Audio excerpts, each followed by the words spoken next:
we'll go ahead and get started. As I said, as we were right at the top of the call, we have things set up today as a meeting rather than a webinar because we're going to have a lot of opportunity for conversation. And so we wanted to make sure that we could see each other. But please feel free to be camera on or camera off as you feel comfortable. And we'll go ahead and jump in. So thank you for joining us today. My name is Brianna Broberg, and I am one of the regional managers here at Welcoming America. Before we officially jump into our programming today, I'll go over just a few quick housekeeping items. This meeting today is scheduled for an hour. The call is being recorded, and we do hope that you'll be able to be with us throughout the entire hour. But if you're not able to, we will send out a recording of the call to everyone who registered today. We'll send a link to that in just a few days. Throughout the call today, do feel free to ask questions or share comments. We ask that you please either enter things into the chat or use the raise hand function, and I'll call on you if you'd like to share aloud, which is very much encouraged during today's community conversation. And then we just ask that when you aren't speaking, if you could please keep your microphone muted just to mitigate any potential background noise. And with that, we'll go ahead and really get started. Feel free to continue adding in the chat where you're joining us from today. It's always kind of fun to know where everybody's located. And so today's call is titled Welcoming is Hard, but Not Impossible, a member-only community conversation. And I struggled a little bit with the title for this call because the idea of it being members only while we talk about being welcoming and inclusive seems a little contradictory. But the idea for today's call is that it won't be structured in the way that many of Welcoming America's webinars that you might have attended in the past typically are. And that's why we decided to limit attendance on this particular call to welcoming network members, because it's going to be a little bit more informal.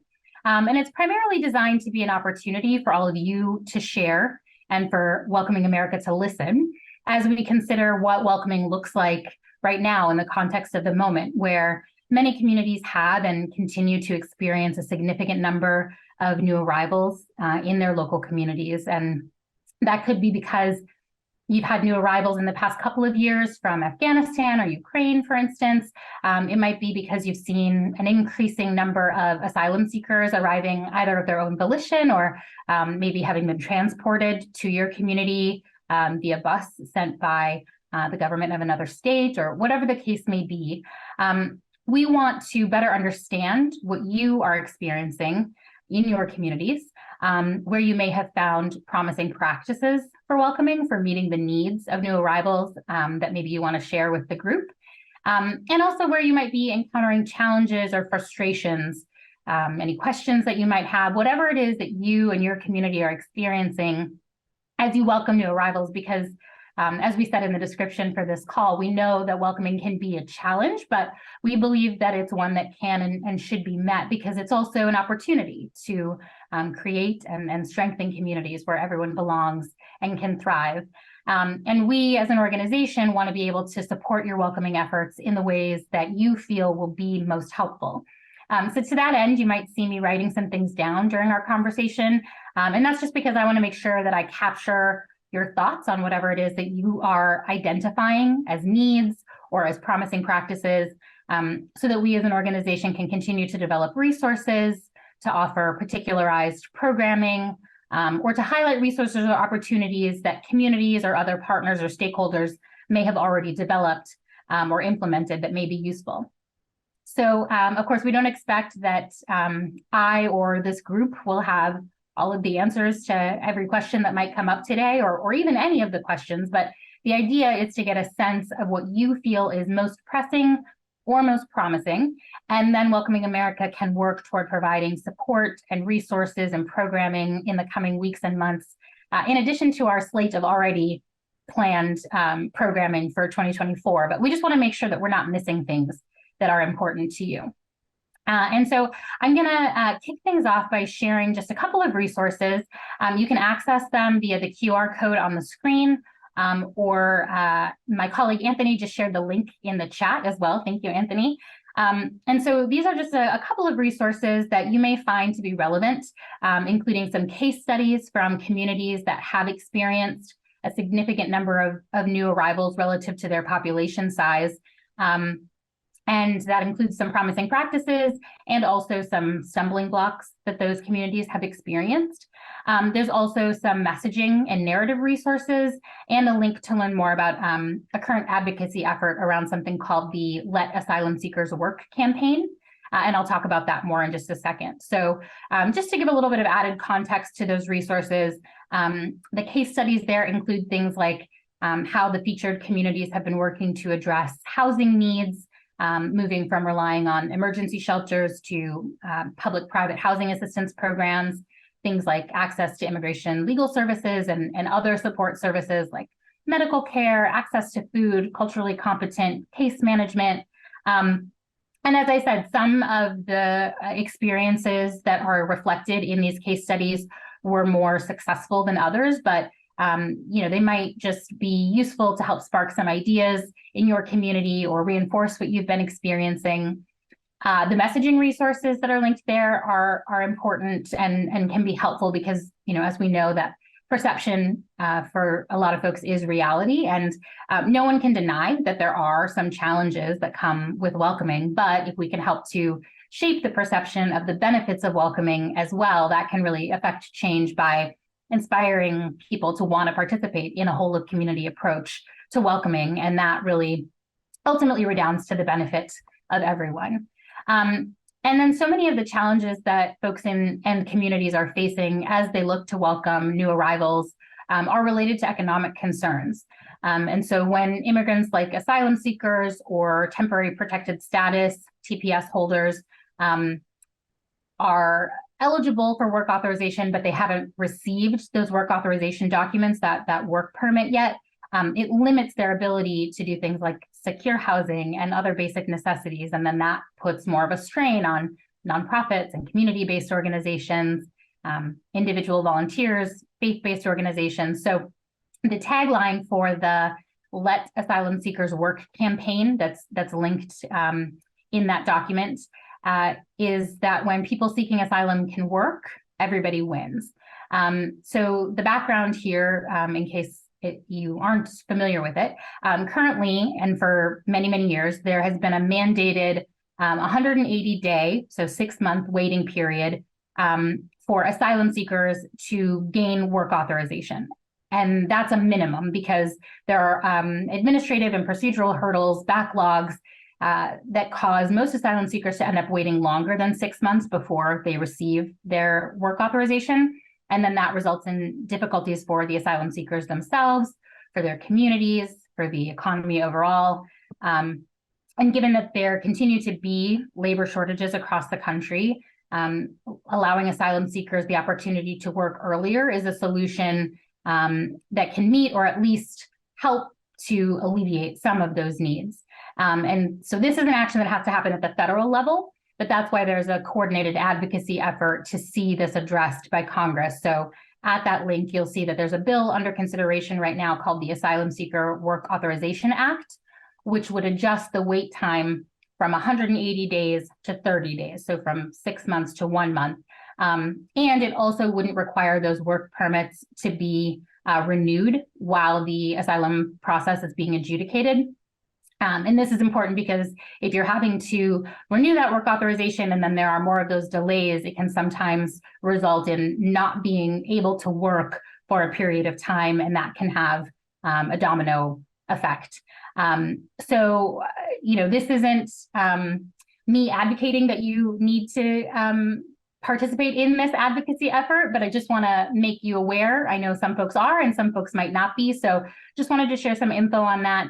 And if it is something that you're interested in, if you follow that link in the resource document, there are opportunities for you to be able to engage with your members of Congress to share why you feel like this would be beneficial to folks in your communities.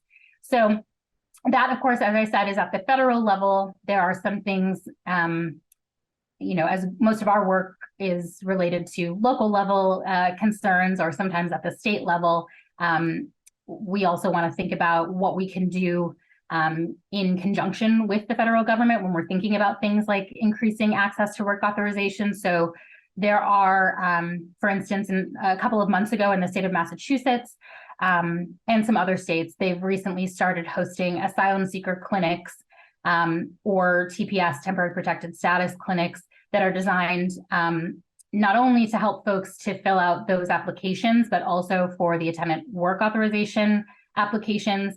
And these clinics are being coordinated with the federal government.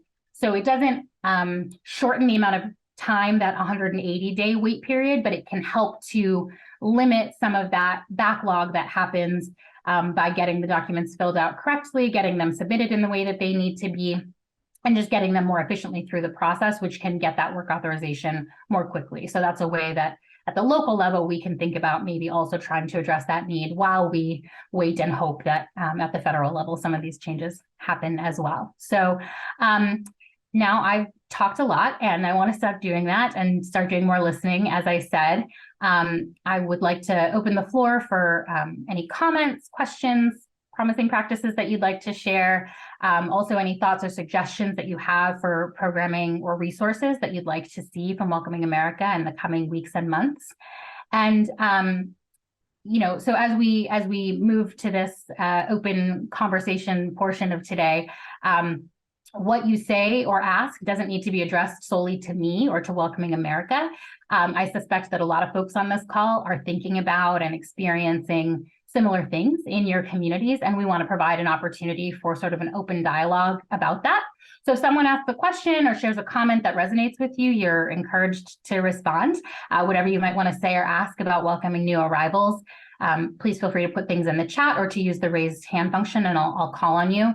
And as a reminder, like I said, we won't have all of the answers today, but we hope to just generate some discussion so that we can work on providing helpful resources and support for one another. And then as we open up this dialogue, we just want to remember to be respectful of one another, assume best intentions, and try to give one another grace as we talk about some potentially difficult things. So I'm going to stop sharing my screen here and open things up for discussion. Like I said, you are welcome to stay camera on or camera off as you feel most comfortable. I might take down some notes as we're talking just so that I can be thinking about what we can be doing to best meet the needs that you might be raising or to help amplify any promising practices that you have to share. So with that, I will pause for a moment and see if anyone has a particular subject that they were interested in talking about, questions, promising practices. Christine, we're looking for good public-private partnerships for funding shelters. Are there any city examples to look at? So I will turn that over to the group. I will note that in that resource document that we shared, there is a case study from Women's Refugee Congress about the city of Portland, Maine, and they have an example there about a couple of different public-private partnerships. So that might be something to look at, but I don't know if there are other folks on the call. I know housing is always one of those top things that folks are thinking about. And I wonder if maybe that might not be a good webinar for us to have in the future. Yeah, okay, I'm getting an enthusiastic nod. So yes, housing. Great, we'll put that at the top of the list.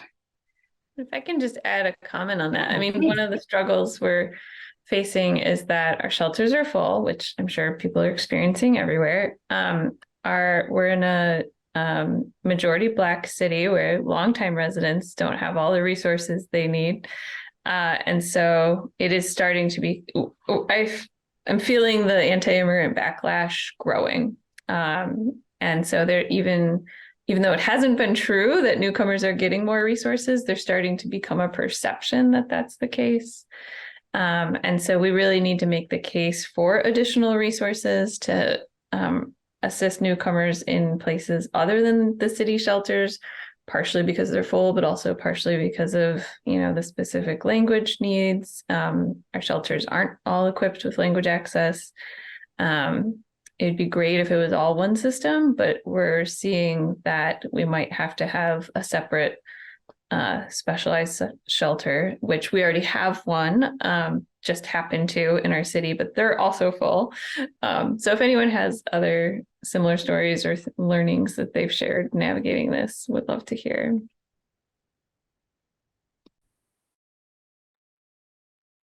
Anyone else have thoughts that they would want to share, whether that's an experience that you've had or some other considerations that you have in your community in thinking about housing?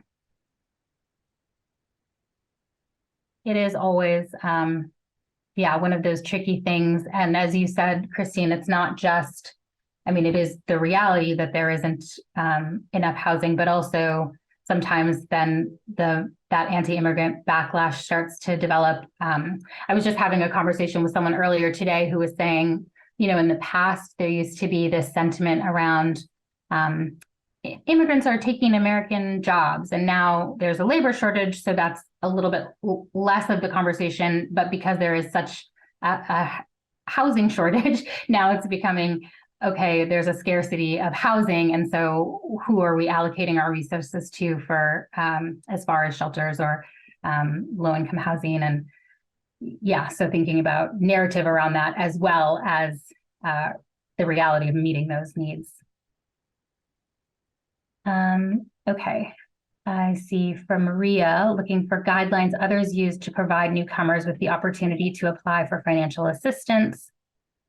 Having received funding from the city to help newcomers combat homelessness. Very exciting that you got that funding. Does anyone have anything that they'd like to share around guidelines to provide for newcomers applying for those opportunities for financial assistance, or policy?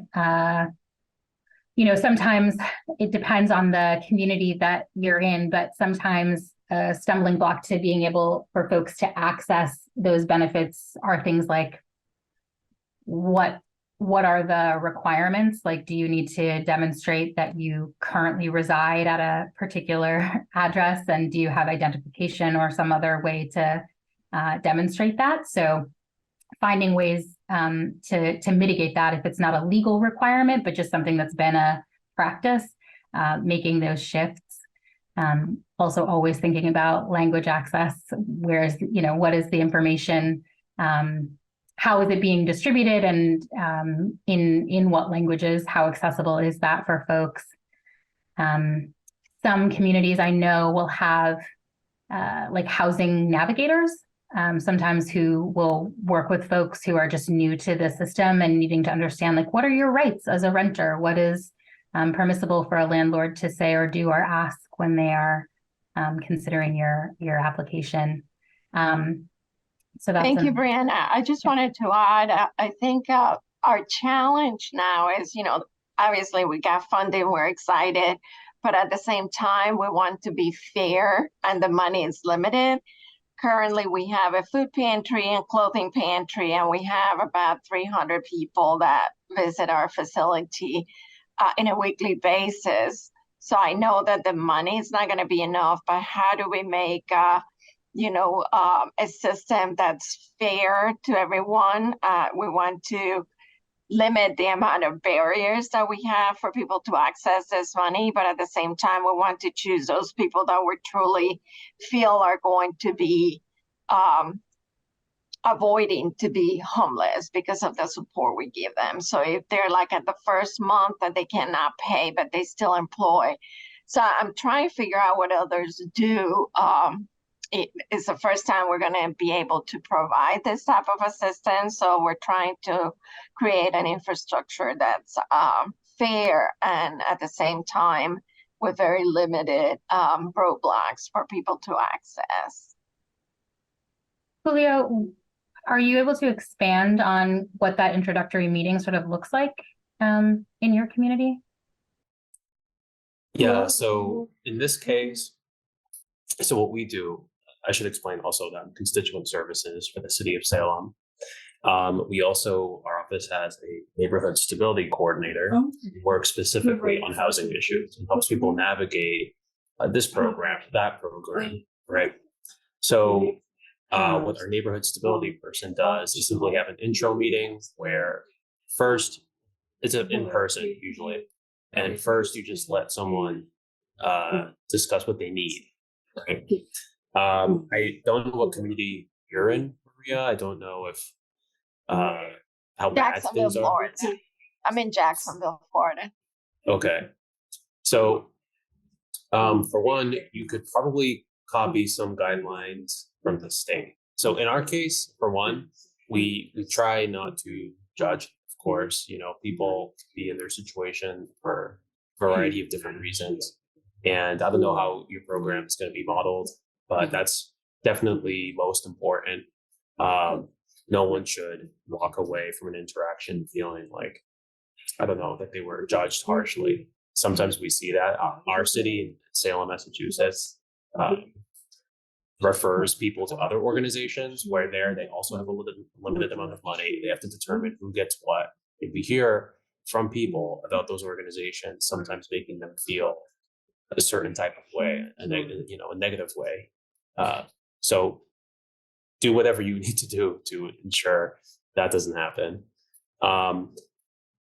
Families are prioritized in Massachusetts, generally speaking. So this is above me. The state houses, and this is famously in the news, the state is struggling with this program, houses families, that is an individual or a couple with one or more child, minor children, under 18. And that's probably most important. I would imagine that seniors generally, not that they don't need housing, there are already existing programs for seniors. Generally, they can apply for public housing, at least in Massachusetts. I assume it's similar in Florida. So families, I think, are the priority. Number of children, and of course, number of parents being like the big indicators. You know, let's say a one parent household with, let's say 4 children. That's high need compared to 2 parents, 1 child, even though they're in the same situation, which is kind of obvious, but something to go off of. Also, I think amount is something to be considered. In Massachusetts, we have a RAF program where families can receive up to $7,000 in arrears. Sorry, not families, anyone, granted they qualify.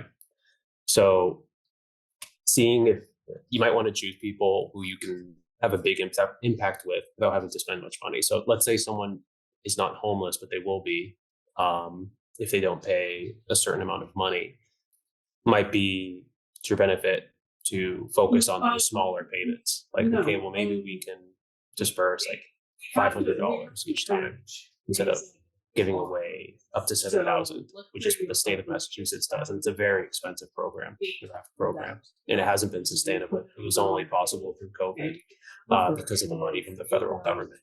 So if you're being very conservative with your money, you might want to focus on small payments where you can at least say you did help someone. You know, maybe you weren't able to give them the full amount of rent they needed, but it went some way.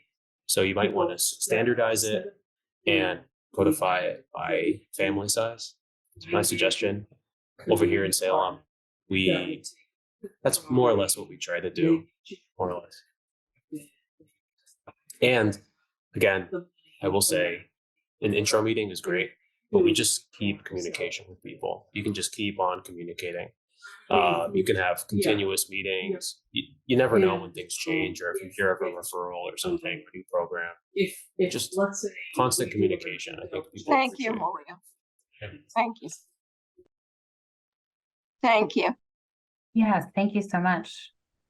Did anyone else have something they wanted to add or ask on this or a similar topic? Okay, doesn't look like it. So, Amy, I see that you noted needing examples of immigrant inclusion communication strategies for local government. So a guiding document. Are there particular things that you're looking to communicate about, particular areas, or anything more specific? So, as we're going through the certification process right now, I mean, of course, this communication is just vital. And so, but it could be, it sounds really loose right now when I just talk about it because I can't get a visual on exactly what this is looking like coming out from different departments or, and taking away the language access component, but actually what are ways that cities are getting information into communities, how often, um, what type of information in particular, all of these components of we want you to understand how the city works and how we can work for you. But so I'm looking for a visual on that so that we can help guide Kansas City with this. Yeah, so looking for either a specific example or a template to build your own type of thing off of. Literally, Right, exactly. not sort of the broad ideas, but the like, this is what it could Right. really look like. Okay, gotcha. Right, exactly. And, I mean, and just like how often are cities communicating? I mean, I think what a lot of it comes down to right now as we're going through this is realizing our city communications outward are maybe not awesome anyway, right? For people who have lived here and have spoken English all their lives. So then when we think about making certain that they're doing that extended outreach and connection and relationship building, but then it's even like, okay, how do we get there? Mhm. Yeah, it is nice to have those building blocks and then think of how can you best adjust it to fit your particular community's needs. Anybody on the call want to volunteer anything that they are using in their communities right now? Certainly, Amy, I'm making a note. I know we have a meeting soon, so I will look for some resources as well. But if anyone on the call has anything they want to share right now, happy to hear about it. Note takers. Okay. Well, they do exist, Amy. We're gonna find it. So thank you for raising the question. And that's exactly the purpose of this call, is to know these kinds of things that people are thinking about. A lot of times when I'm thinking about the work that you all are doing, because I'm not right there on the ground, I don't always know what is it that you really could benefit from the most. So that's really good to know. Other questions, comments, promising practices that you want to share, or needs that you would like Welcoming America to be thinking about, whether that's like having office hours, kind of, open forum to talk about things at different times, or a series or individual webinar that we could offer, or a resource guide to develop. We want to do whatever is going to be the most helpful for you all. Oftentimes I think that is just providing connection and a space for people to chat, but I don't know, maybe there are other things that could be useful. Thank you, Maribel. I want to provide context for that link I dropped. Great, please do. Yeah, I don't have much experience with government-wide communication strategies, but I did join a webinar by Simplify Language, and they mentioned the importance of boiling down the message to the very basics if it's in English, and that will then help with translations. And the hope is that helps also with the budget so that more items can be translated during communications. It's difficult for me. I can be pretty wordy. And it may have some relevant, it may be relevant to the question in some way. Yeah, I thought I had a problem until I jumped in and realized, wow, a lot of challenges bigger than the ones I'm facing. Yeah. No, that's great. Thank you for sharing that. And you're right, that is a really great approach to take. And I feel similarly to you. I'm always saying too much and need to cut it down. So that's a really good practice to get into. There were a couple of topics that folks raised. We asked in advance if people had any questions. So wondering about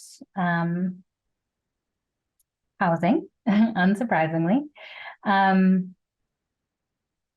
And then also strategies to foster collaboration among immigrant serving organizations that have limited resources, which is always so important, that collaboration and coalition building. But maybe thinking about practically, how do you start that process? There are different ways that folks approach it, but I don't know if any of you have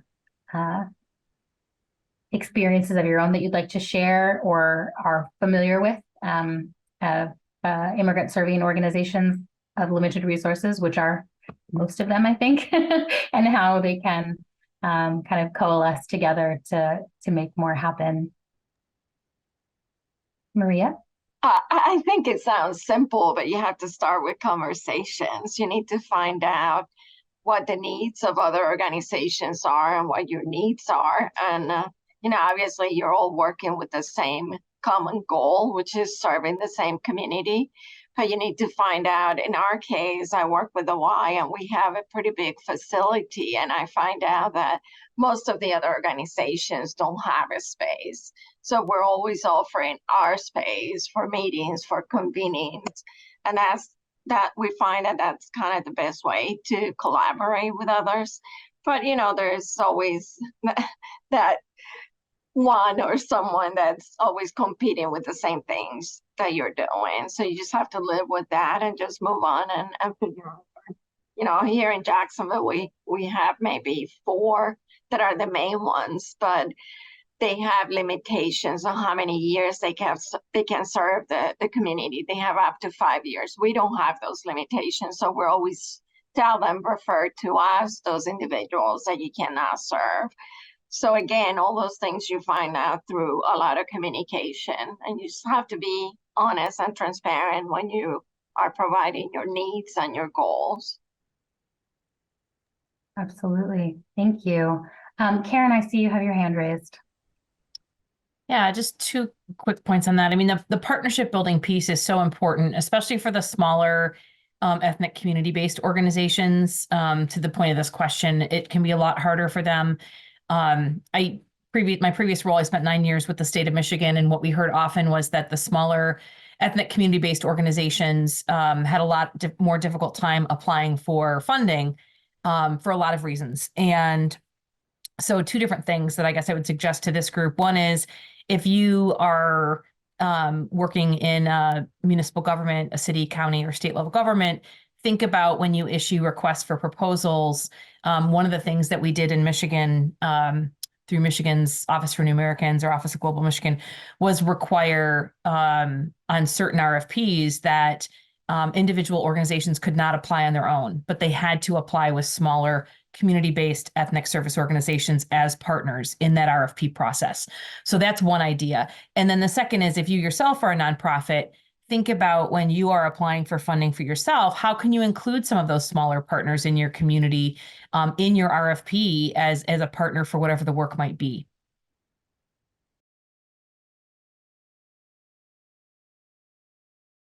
Thank you so much, Karen. Yeah, those are really good examples on both sides of that equation, local government and nonprofits. Good practices. Christine, I think you had your hand raised earlier. Did you want to add anything or ask something else? No, okay. Just didn't want to skip you. Yeah, that's it's to Maria's point, it's always good to have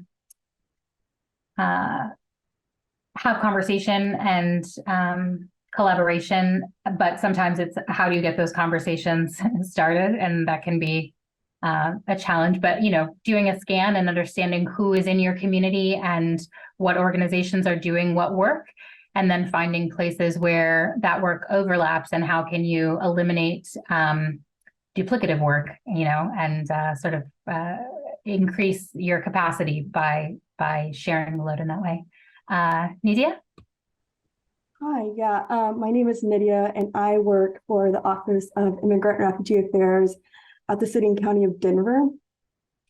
Something that we had implemented, I guess, late last year, early this year, is we have, which is a little bit time consuming, but we have bi-weekly meetings with community-based organizations and nonprofit partners. So these are just, people that we worked with before. It's also word of mouth. So if they know smaller nonprofits or nonprofits that, we haven't really tapped into, but they provide services that, that we are interested in, we pretty much join an hour-and-a-half meeting, or an hour really, and we just kind of go over gaps and resources that they're seeing, since they are hands-on and we don't provide any direct services. So this is a really good opportunity for them to kind of express areas that they are kind of struggling in, or just things that they've noticed, or opportunities that they have.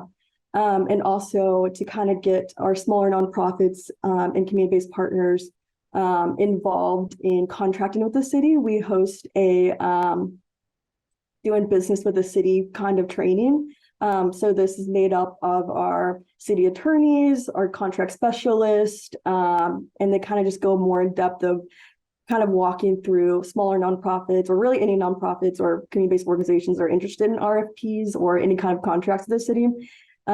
Basically how it works from start to finish, what happens after they submit, what the kind of timeline looks like. And so this is a really cool opportunity because there's usually a lot of questions that come with such a cumbersome process, contracting with government.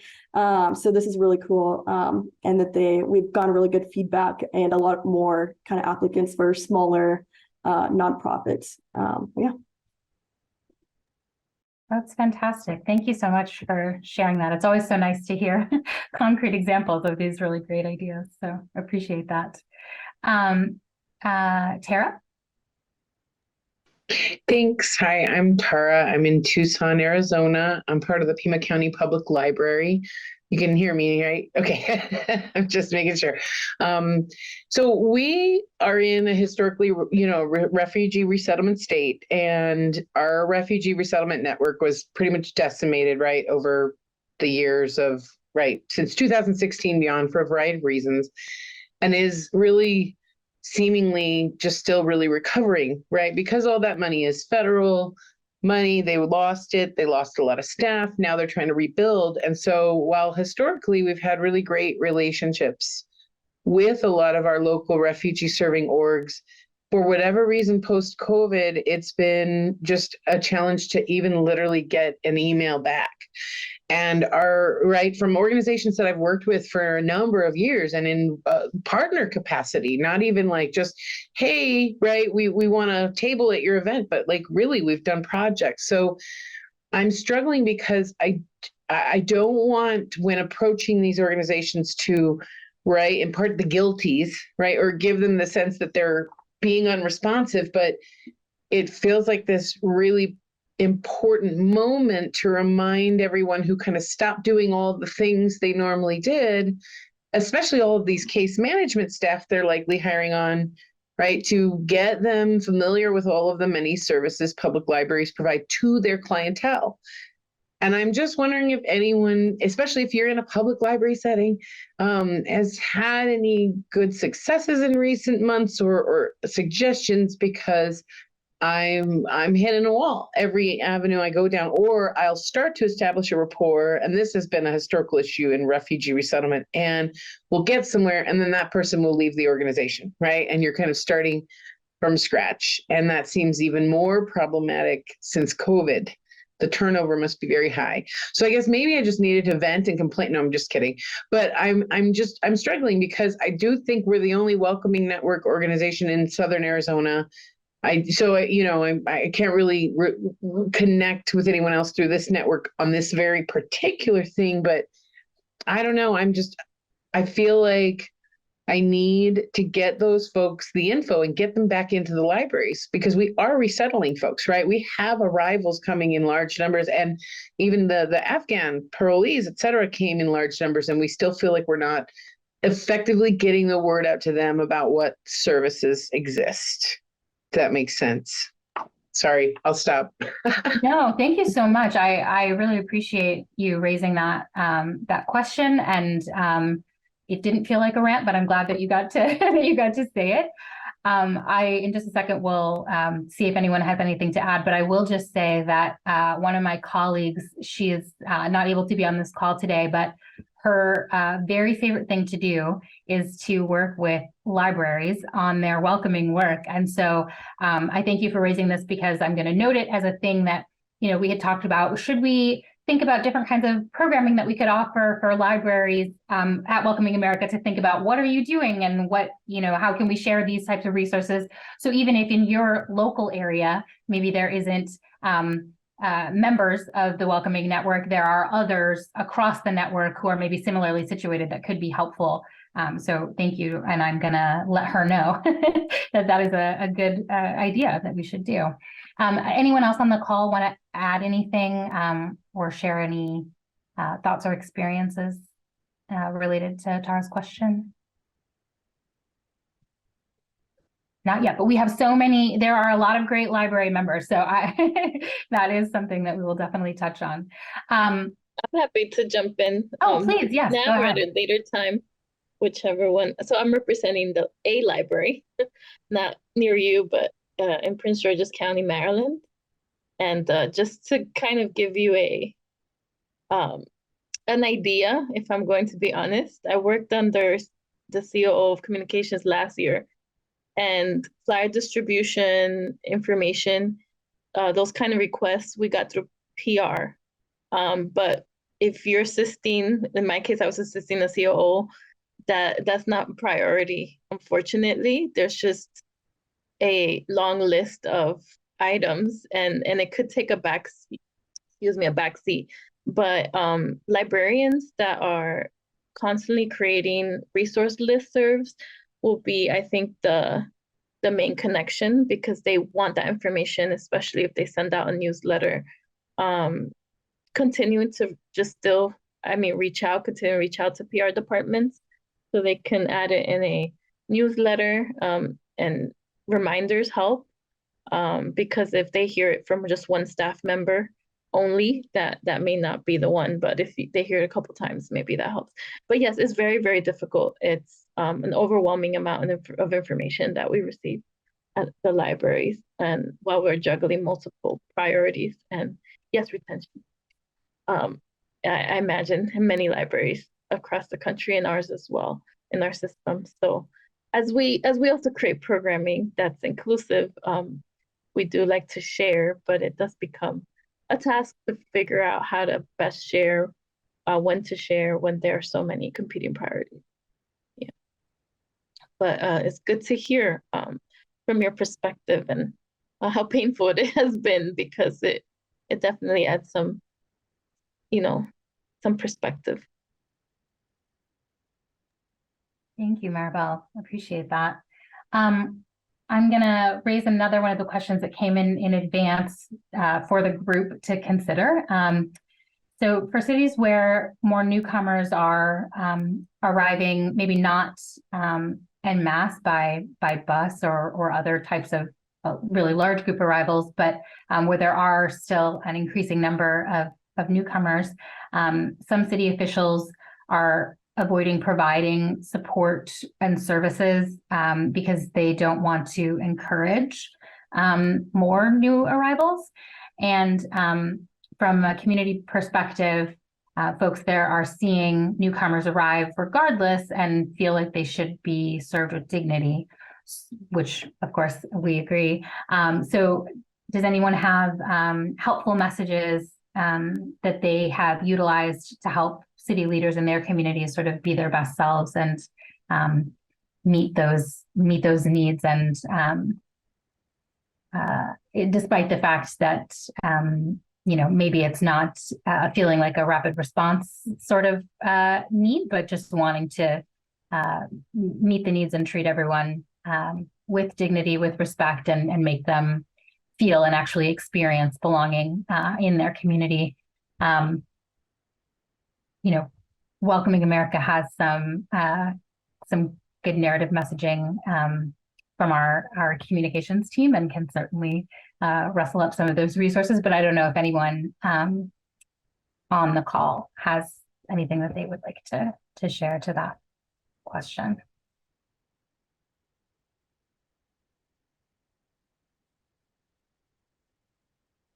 Yeah, it's tricky. I mean, I think, sometimes we have to think about how we meet folks at a place of commonality and then move forward from there. So a lot of times the perspective, I don't always love to make the argument about economic benefits, because I feel like, we want to talk about people and humanity and value in from those perspectives. But sometimes if we start with narrative around what are benefits that feel very obviously connected to everyone, and then expand out from there to broaden the perspective past sort of the economic boon, because of course, sometimes folks think of an economic drain, but really, more people in community is going to add into your economy, add into your workforce.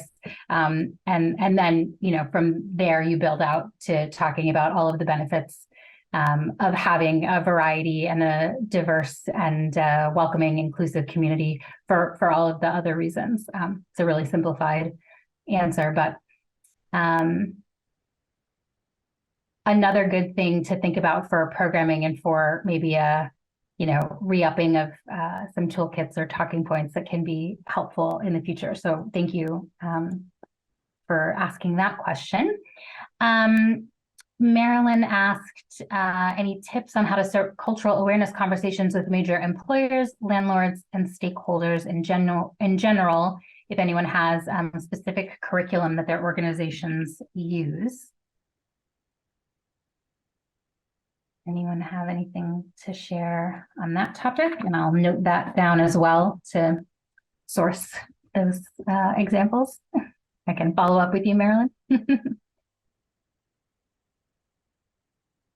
Great. Well, and as I said, even for any of these things where we don't have something to share right now immediately as a group, it's just really good to know that these are things that folks are thinking about, so that we can be providing these types of resources for you all. And so continuing now, but also moving forward, anytime things like these come up, please reach out to your regional managers, whether that's me, Olivia Jordan, or Molly, our network director, so that we can source those things for you. Also, the member forum can often yield some helpful results, but I'm really glad that you all are flagging some of these things now, so that we can really incorporate that into our thinking of the things that we're making available for our members. Oh, lots of great stuff about libraries. That's wonderful. Thank you all for putting those things in the chat. Just making sure I haven't missed questions here. Oh, thank you, Becca. Did you want to share anything now? You don't have to, but just make the floor available. Yeah, I'd be happy to share a little bit of what we do.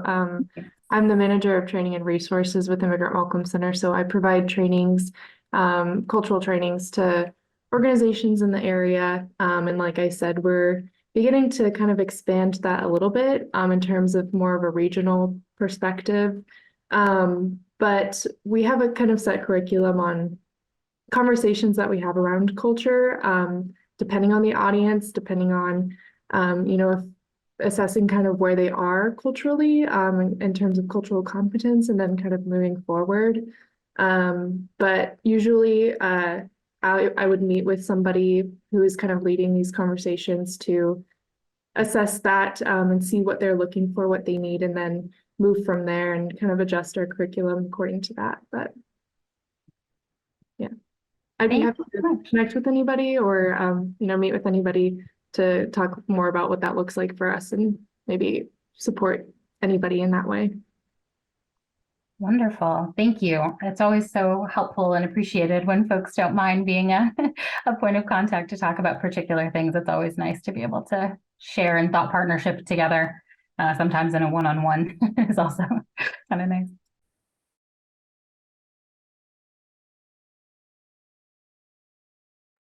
Let me see if we have any other questions that came in advance.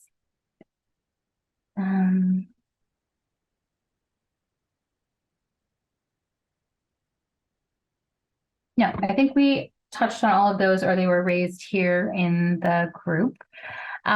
So please feel free if you still have a question or comment to put that in the chat or raise your hand now. But I will just say again, for the record, that, you know, we really are, as an organization, always trying to think about what we can do to be more supportive of your work, or of stumbling blocks that you may be experiencing, challenges that you're working through. We're also always really excited to uplift successes, promising practices that you have. And we really love to hear from you all about what your priorities are, because we have conversations here and there, and we're always doing field scans and trying to pay attention. But, you know, sometimes because we are a step removed, we're not on the ground the way that you are, working directly with communities. You know, there are things that we just don't know are gaps or needs that might exist, or we might not be providing the type of support or help or resources or programming that you might find the most beneficial. So I'm really, really always happy to hear about what those things look like. You know, following this conversation, if things occur to you, please, you know, reach out.